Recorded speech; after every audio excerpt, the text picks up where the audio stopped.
try something for me. Look at a clock. Any clock will do, the one on your wall, the one on your phone, the small digital readout blinking at the corner of your screen. Watch the seconds pass. 1, 2, 3. Each tick seems perfectly reliable, perfectly uniform, as steady as a heartbeat. You could set your life by it. In fact, you already do. You wake to it.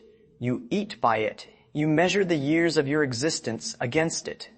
And buried deep inside that trust, so deep you've probably never questioned it, is an assumption so fundamental that it took the most extraordinary mind in the history of physics to notice it, and then to shatter it. The assumption is this, that the clock ticking in front of you ticks at the same rate as every other clock in the universe. That time is a river, flowing at one speed, carrying all things forward at the same pace. That a second is a second, everywhere, always, for everyone. It isn't. That is the beginning and the end of one of the most profound revolutions in the history of human thought. The man responsible was Albert Einstein. And the idea he unleashed upon the world, beginning with a paper published in 1905 by an obscure patent clerk in Bern, Switzerland, would not merely refine our understanding of the physical world. It would demolish and rebuild the very stage upon which physics takes place. The idea was the theory of relativity.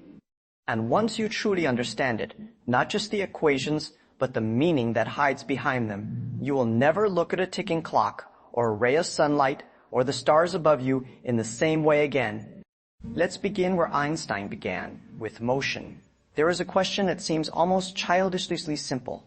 If you are sitting in a train car with the blinds drawn, moving at a perfectly constant speed along a perfectly smooth track, is there any experiment you could perform, any measurement you could make that would tell you whether you were moving or standing still? You could bounce a ball. You could pour a glass of water. You could toss a coin into the air and watch it fall. Nothing would seem any different from doing the same thing on solid ground. This is not a trick of perception. It is a deep truth about the laws of physics themselves. The laws that govern the ball, the water, and the coin are exactly the same whether the train is moving or not, so long as that motion is uniform, so long as there is no acceleration, no change in speed or direction. This is the principle of relativity, and it is ancient. Galileo understood it. Newton understood it. It is the reason that you don't feel the rotation of the earth beneath your feet, or the immense speed at which our planet hurtles around the sun. From the inside, all uniform motion is invisible. Einstein took his principle, familiar, uncontroversial, centuries old, and elevated it to the status of a fundamental postulate. He declared that the laws of physics must be the same in all inertial frames of reference. Not just the laws of mechanics, but all the laws, including the laws governing light. And it is here with light that the trouble begins. Because there was another fact about the universe that physicists had established with growing confidence throughout the 19th century: light travels at a fixed speed. Not a fixed speed relative to the thing that emits it, or relative to the medium through which it supposedly travels, but a fixed speed, period. Roughly 300 million meters per second.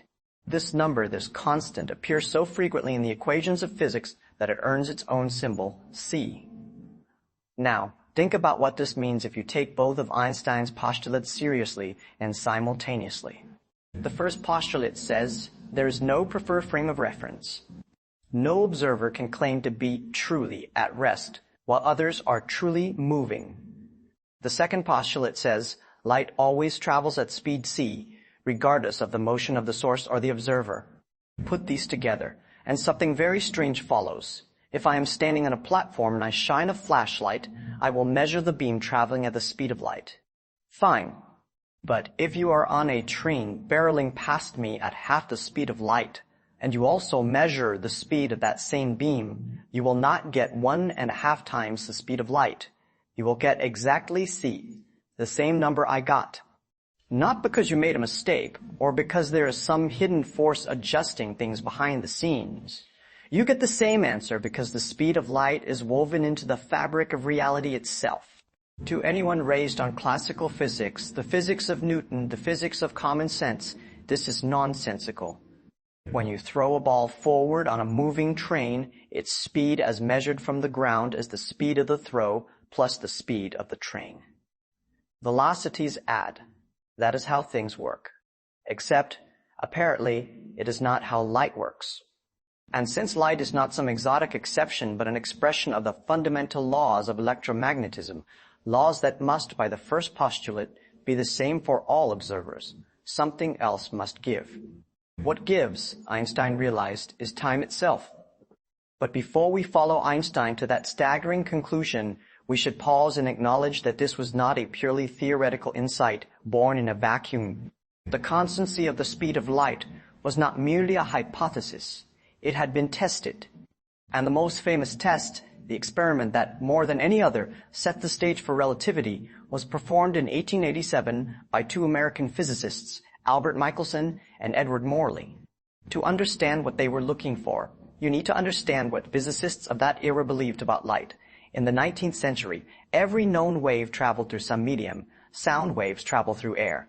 Ocean waves travel through water. It seemed natural, even obvious, that light waves must also travel through something. This hypothetical something was called the luminiferous ether, a substance that was supposed to fill all of space, perfectly transparent, perfectly still, an invisible scaffolding through which light rippled on its way from star to star.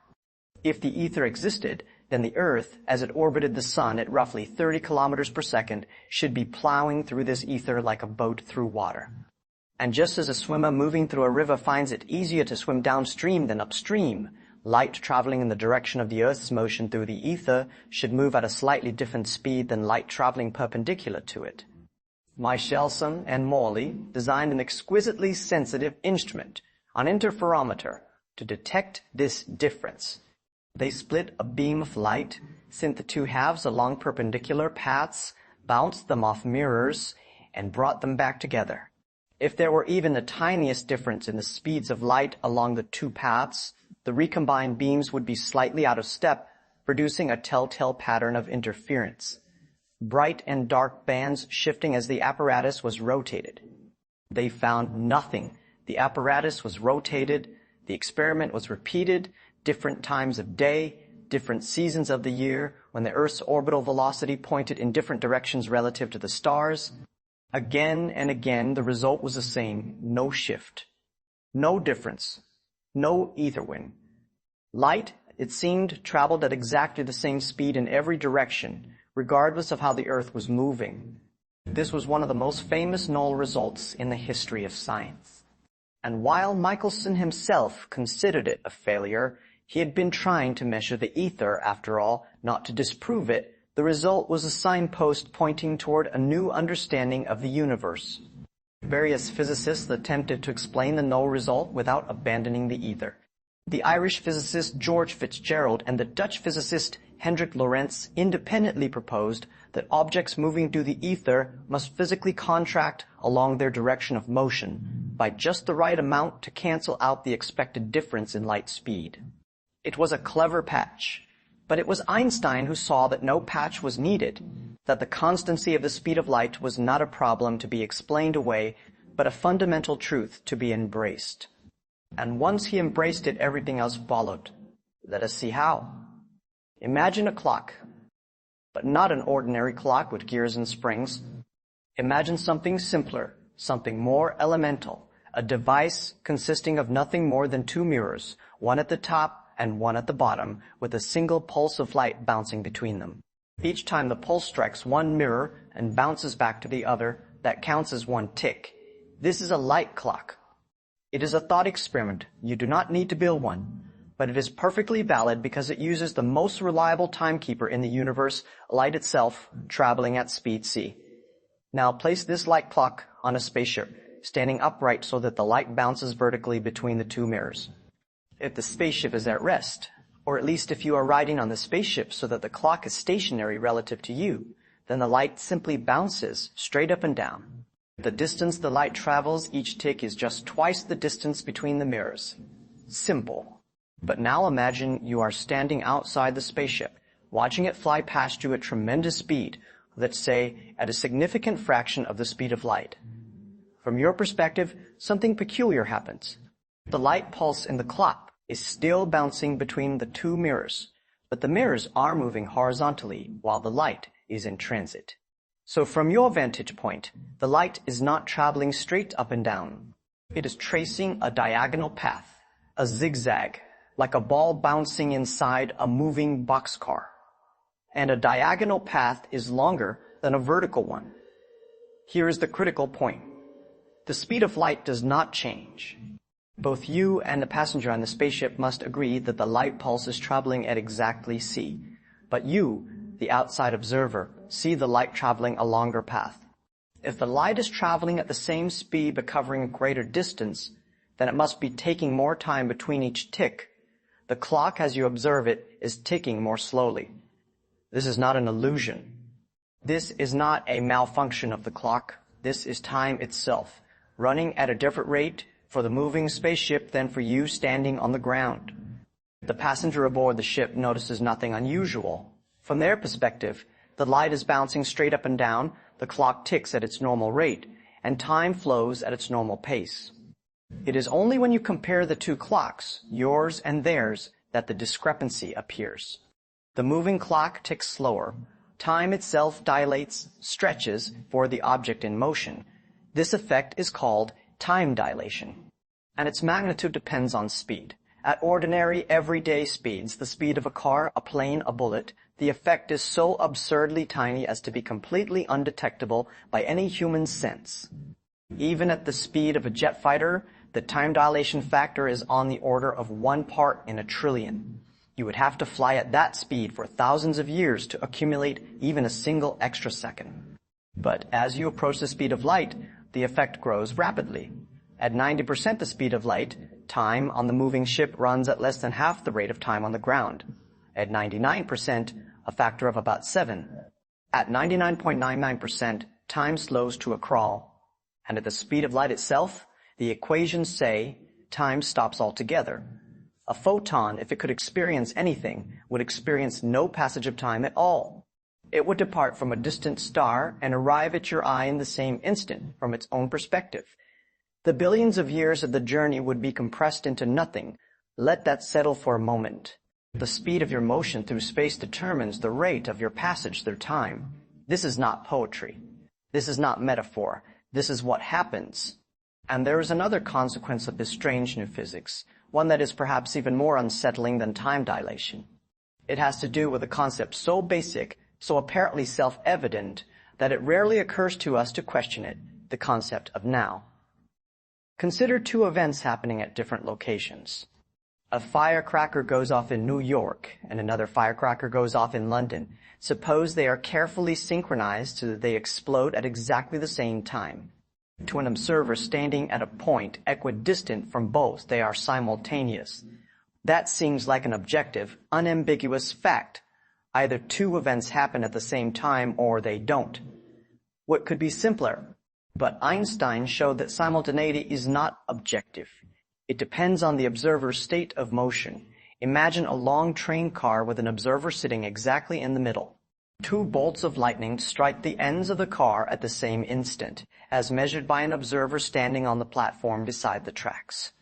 The platform observer, equidistant from both strikes, sees the two flashes of light arrive at the same moment. Simultaneous. But what about the observer on the train? The train is moving forward. After the lightning strikes, the observer on the train is moving toward the flash coming from the front of the train and away from the flash coming from the rear. Since the speed of light is the same in both directions, this is the second postulate at work. The flash from the front reaches the train observer first. To the observer on the train, the two events are not simultaneous. The front strike happened first. And here's the devastating part. Both observers are correct. There's no higher authority to appeal to, no God's eye view that can adjudicate between them. Each observer's measurement is perfectly valid within their own frame of reference. Simultaneity is relative. This has staggering implications. If two observers can disagree about whether two events happened at the same time, then they can also disagree about the order in which events occurred. An event that lies in the future for one observer might, in a certain sense, lie in the present for another. The rigid division of the universe into past, present, and future, which we all feel so viscerally, which seems like the most basic structure of reality, turns out to be an artifact of perspective. It is not a feature of the universe. It is a feature of your particular state of motion through the universe. Now, you might be wondering whether any of this actually matters outside the pages of a physics textbook. After all, if the effects of time dilation only become significant at speeds close to light, and no human has ever traveled at anything close to such speeds, is this just an intellectual curiosity? An elegant theorem with no practical significance? It is not. And the proof is in your pocket. The Global Positioning System, GPS, the technology that tells your phone where you are, that guides aircraft through the sky and ships across the ocean, relies on a constellation of satellites orbiting the Earth at an altitude of roughly 20,000 kilometers. Each of these satellites carries an atomic clock of extraordinary precision, ticking with an accuracy of about 1 nanosecond, 1/1,000,000th of a second. Your GPS receiver works by comparing the time signals from multiple satellites and using the tiny differences to calculate your position through a method called trilateration. For this to work, the satellite clocks must be synchronized with clocks on the ground within about 20 to 30 nanoseconds. And here's where Einstein enters the engineering specifications. The GPS satellites are moving at roughly 14,000 kilometers per hour relative to the Earth's surface. This is nowhere near the speed of light, but it is fast enough for special relativity to matter. Because of time dilation, the satellite clocks tick more slowly than ground clocks by about 7 microseconds per day. But that is only half the story. There is also general relativity, Einstein's later, even more profound theory, which describes how gravity affects time. The satellites are orbiting high above the Earth, where gravity is weaker. General relativity predicts that clocks in weaker gravitational fields tick faster. This effect adds about 45 microseconds per day in the opposite direction. The net result is that the satellite clocks gain about 38 microseconds per day relative to clocks on the ground. 38 microseconds may not sound like much, but at the speed of light, that corresponds to a distance of more than 11 kilometers. If relativistic corrections were not built into the GPS system, your position reading would drift by roughly 10 kilometers per day. Within minutes, the system would be useless. Relativity is not abstract. It is the reason your navigation works. And there is another, even more beautiful piece of evidence, one that arrives not from satellites, but from the sky itself. High in the Earth's atmosphere, roughly 15 to 20 kilometers above the surface, cosmic rays, high-energy particles from deep space, collide with atoms in the air and produce showers of subatomic particles. Among them are muons, particles similar to electrons but about 200 times heavier. Muons are unstable. They decay on average in about 2.2 microseconds. That is their lifetime as measured in a laboratory when they are at rest.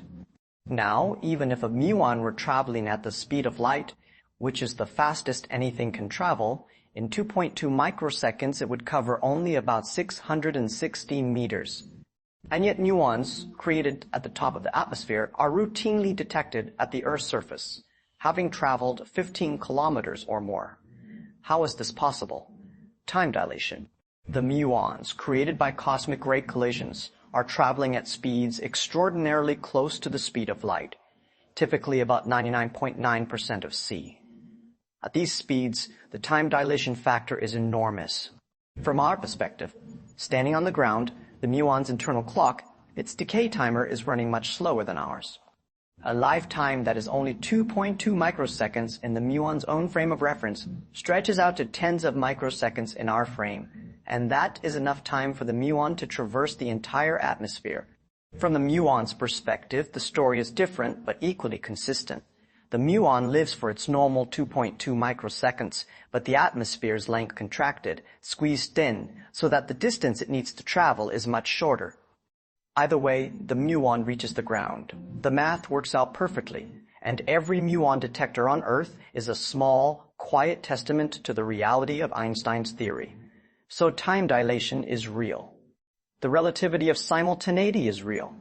But what do these strange effects add up to? What kind of universe do they describe? The answer was provided not by Einstein himself, but by his former mathematics professor at the Zurich Polytechnic, a man named Hermann Minkowski.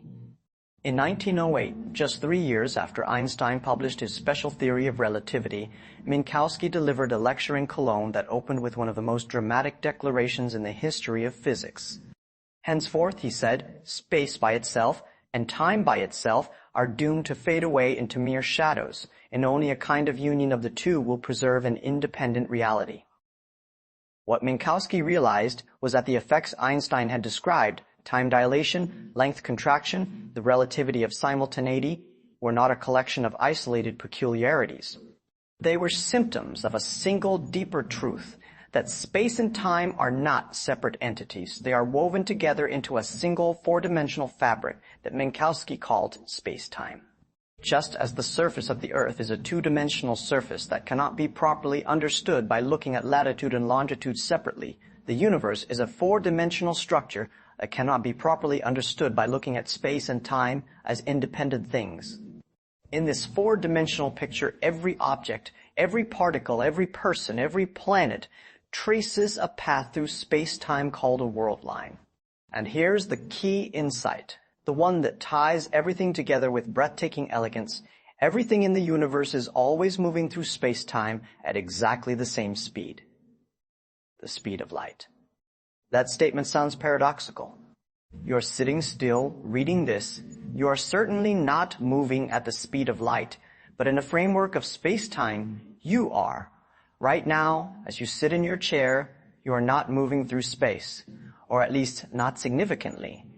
But you are moving through time. You are hurtling into the future at the maximum possible rate.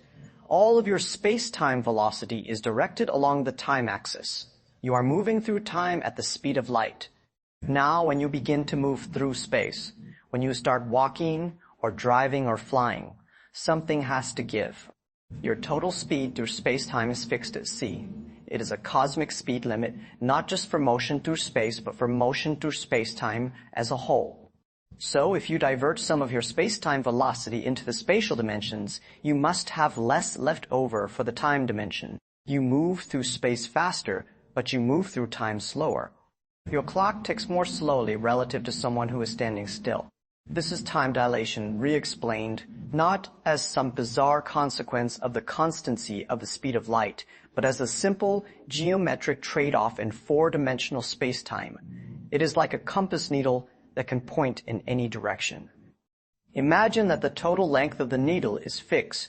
If the needle points due north, then all of its length is in the north-south direction, and none is in the east-west direction. If you rotate it so that it points partly east, the northward component shrinks. The total length has not changed, only its distribution between the two directions.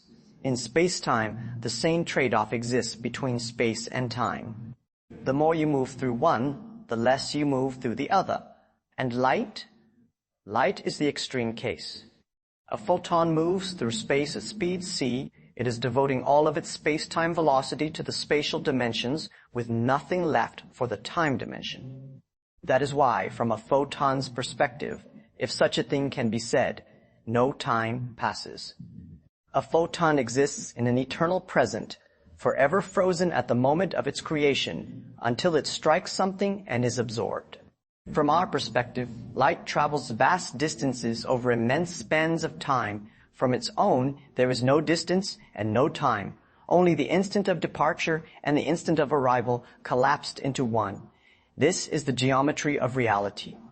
Not the flat, featureless geometry of Euclid, where parallel lines never meet and right angles are always right angles, but a richer, stranger geometry, in which the distance between two events in space-time is measured by a formula that treats time differently from space. In ordinary geometry, the Pythagorean theorem tells us that the distance between 2 points is the square root of the sum of the squares of the separations in each dimension.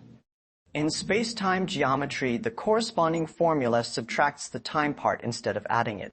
This small mathematical difference, a minus sign where you would expect a plus, encodes the entire relationship between space and time. It is the reason clocks run slow at high speeds. It is the reason simultaneity is relative. It is the reason the universe behaves the way it does. And there is something profoundly beautiful about this picture. In ordinary life, space and time seem utterly different. Space is something you can see and touch and move through freely in any direction. Time is invisible and intangible, and it seems to carry you forward in one direction only, at a rate you cannot control. But in the framework of space-time, these differences dissolve.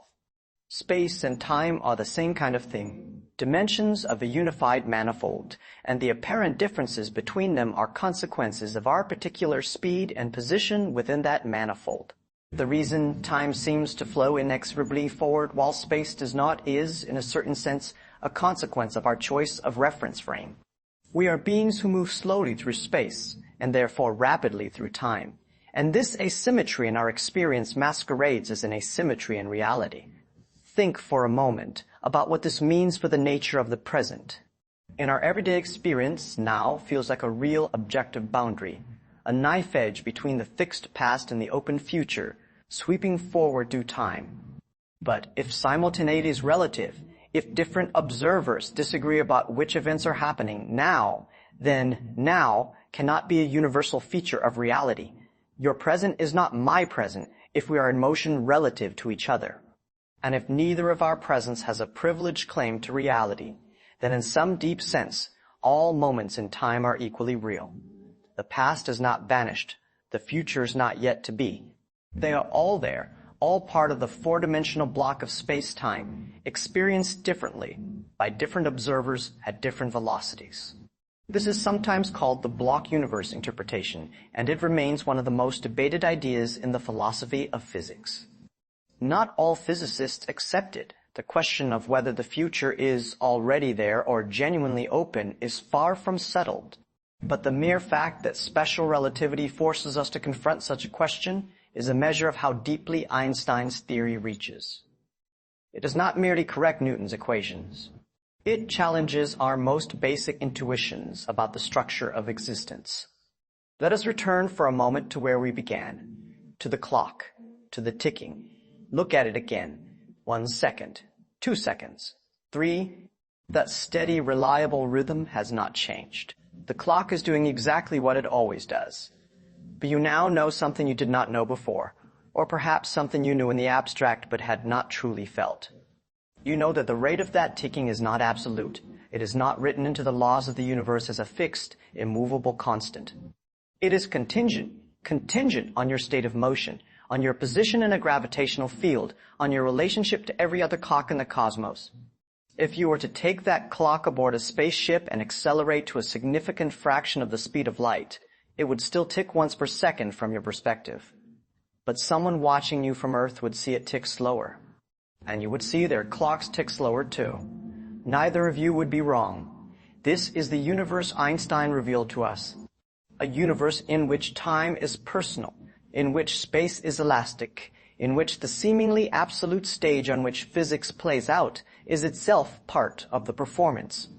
A universe in which the speed of light is not just a number, but a structural constant, a thread woven into the very fabric of space-time, connecting the behavior of clocks and rulers and moving bodies in a web of precise, beautiful, and deeply counterintuitive relationships. And the extraordinary thing is that none of this is hidden.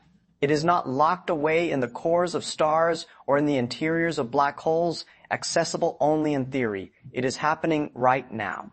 It is happening to the muons braining down through the atmosphere above your head. It is happening to the GPS satellites orbiting overhead, their clocks carefully tuned to compensate for the curvature of space-time. It is happening to the light from the nearest star which left its source 4 years ago and arrived here having experienced no passage of time at all. It is happening in vanishingly small amounts to you every time you walk across a room. The universe is stranger than it looks. Beneath the calm surface of everyday experience, beneath the steady ticking of clocks and the familiar passage of hours and days, lies a reality that is wilder, more fluid, and more astonishing than our senses are equipped to perceive. Einstein gave us the mathematics to describe it and the conceptual framework to understand it. Minkowski gave us the geometry to see it. And every experiment we have devised in the centuries since, from particle accelerators to atomic clocks flown on aircraft to the satellite navigation systems that guide us home, has confirmed with extraordinary precision that this strange, beautiful, deeply unintuitive picture is correct. The clock on your wall is still ticking, but now you know it is not just measuring time. It is measuring your particular path through the four-dimensional fabric of everything that exists. And that path, your world line, is as unique as your fingerprint, shaped by every motion you have ever made and every gravitational field you have ever passed through. In the deepest sense, you do not merely move through time. You and time move through each other, intertwined, inseparable, two aspects of a single journey through the geometry of space-time, at a speed that never varies and that nothing in the universe can exceed, the speed of light. The speed of causality, the speed at which you, right now, this very moment, are traveling into the future.